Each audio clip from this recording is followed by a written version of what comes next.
తెలంగాణలో ఎప్పుడు తామే అధికారంలో ఉంటామని కేటీఆర్ భావించారని భువనగిరి ఎంపీ చామల కిరణ్ కుమార్ రెడ్డి విమర్శించారు. కేటీఆర్ యువరాజులా వ్యవహరించారని ఆరోపించారు. కేటీఆర్ తన మిత్రుల కోసమే ఈ ఫార్ములా కార్ రేస్కు నిధులు చెల్లించారని చామల కిరణ్ కుమార్ రెడ్డి తెలిపారు.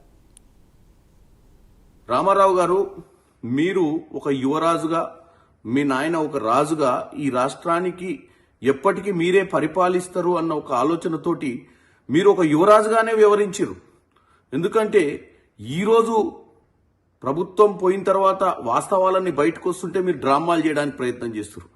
మీరు హైదరాబాద్ నగరాన్ని గ్లోబల్గా ప్రఖ్యాతి చెందాలన్న ఒక ఉద్దేశంతో క్యాబినెట్ మీటింగ్ పెట్టకుంటేనే హైదరాబాద్ నగరం కోసం ప్రపంచంలో తెలంగాణ ఔన్నత్యాన్ని చాటి చెప్పడానికి మీరు ఏదో డబ్బులు ఖర్చు పెట్టినట్టు, ఏదో హెచ్ఎండిఏ ద్వారా 55 కోట్ల రూపాయలు ఏదైతే దుర్వినియోగం చేసిరో ఇది రాష్ట్రం కోసం చేసినట్టు, రాష్ట్రంలో కాంగ్రెస్ పార్టీ ప్రజల్ని తప్పుతో పట్టిస్తున్నట్టు మీరు డ్రామా చేస్తున్నారు.